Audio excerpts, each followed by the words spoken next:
அதாவது கௌதம் கம்பீர் நம்ம டீம் இந்தியாவுக்கு கோச் ஆனதுலேருந்து இதுவரைக்கும் நம்ம டீம் எத்தனை மேட்ச் ஆடிருக்கு, எத்தனை ஜெயிச்சிருக்கு, எத்தனை தோத்துருக்கு, எத்தனை ட்ரா ஆயிருக்கு, வின்னிங் பர்சன்டேஜ் என்ன, ரிப்போர்ட் கார்டு எப்படி இருக்குன்னு நான் உங்களுக்கு சொல்றேன்.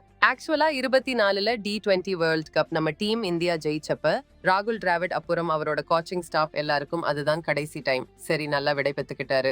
ராகுல் டிராவிட் போகும்போது இந்தியாவுக்கு ஒரு ஐசிசி டிராஃபியை வாங்கி கொடுத்துட்டாரு. 24ஓட T20 வேர்ல்ட் கப்பை வாங்கி கொடுத்துட்டாரு.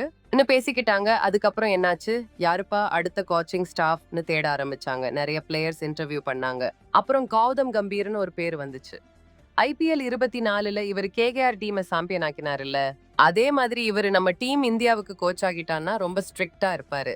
இவரோட கோச்சிங் ஸ்டைலே வேற. நல்லா திட்டி கண்டிப்பா டிசிப்ளினா விஷயங்களை சொல்லி கொடுப்பாரு.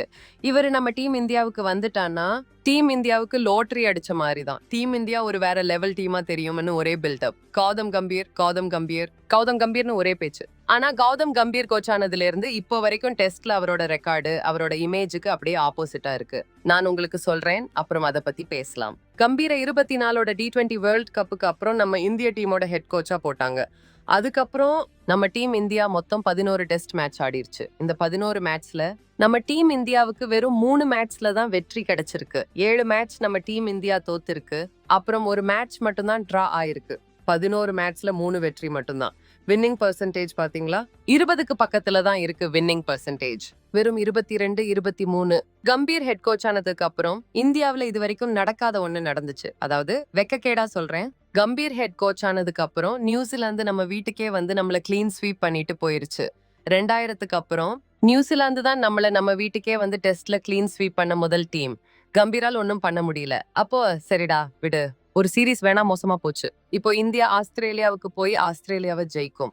அப்புறம் WTC ஃபைனலுக்கு தகுதி பெறும். அப்போ கௌதம் கம்பீர் தன்னோட திறமைய காட்டுவாருன்னு பேசினாங்க. ஆனா அவரோட திறமைக்காக இன்னும் காத்துக்கிட்டு தான் இருக்கும். அதுக்கப்புறம் நம்ம இந்தியன் டீம் பார்டர் கவாஸ்கர் டிராஃபில ஆஸ்திரேலியா கிட்ட 1-3ன்னு தோத்துருச்சு. இந்த 2 டெஸ்ட் சீரீஸ் தோத்ததுனால என்னாச்சுன்னா, நம்ம இந்தியா முதல் தடவையா WTC ஃபைனலுக்கு தகுதி பெறல. 25ஓட WTC ஃபைனல் ஆடல. இதுக்கு முன்னாடி நம்ம டீம் இந்தியா 2 WTC ஃபைனலுக்கு அட்லீஸ்ட் ஃபைனல் வரைக்கும் தகுதி பெற்றிருந்துச்சு. முக்கியமான விஷயம் என்னன்னா, பார்டர் கவாஸ்கர் டிராஃபில பெர்த் டெஸ்ட்ல ஆஸ்திரேலியாவை ஜெயிச்சதுக்கு அப்புறமும் நம்ம டீம் அங்கேயும் சீரீஸ் தோத்துருச்சு. அப்புறம் அதுல இருந்து இப்போ வரைக்கும் எந்த டெஸ்ட் மேட்சும் ஜெயிக்கல. நீங்க ஆஸ்திரேலியாவுக்கு போனீங்க, ஒரு மேட்ச் ஜெயிச்சீங்க.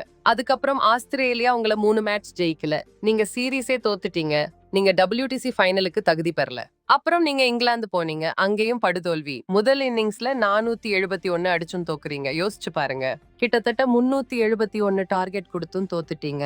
4வது இன்னிங்ஸ்ல சேஸ் பண்ணிட்டாங்க, ரெக்கார்ட் ஆயிடுச்சு. இதுதான் இது வரைக்கும் கம்பீரோட டெஸ்ட் ரிப்போர்ட் கார்டு. இப்போ நீங்களே சொல்லுங்க, நீங்களே முடிவு பண்ணுங்க. அவர் கோச்சா இருக்கணுமா வேண்டாமா? நம்ம பிசிசிய வேற யாரையாச்சும் பத்தி யோசிக்கணுமா, இல்ல இன்னும் ஒரு 20-30 டெஸ்ட் மேட்சுக்கு அவருக்கு கோச்சிங் கொடுத்து பார்க்கலாமான்னு தோணுதா? அப்புறம் பார்க்கலாம் கம்பீர் என்ன பண்ணுவாருன்னு. மக்கள் தான் எல்லாமே. நீங்க தான் எல்லாம் அறிஞ்சவங்க. கமெண்ட் பண்ணி சொல்லுங்க என்ன பண்ணலாம்னு. இந்த வீடியோவை பார்த்ததுக்கு ரொம்ப நன்றி. இது போன்ற கிரிக்கெட் செய்திகளை உடனுக்குடன் அறிந்து கொள்ள நம்ம சேனலை சப்ஸ்கிரைப் செய்து கொள்ளுங்கள். நன்றி, வணக்கம்.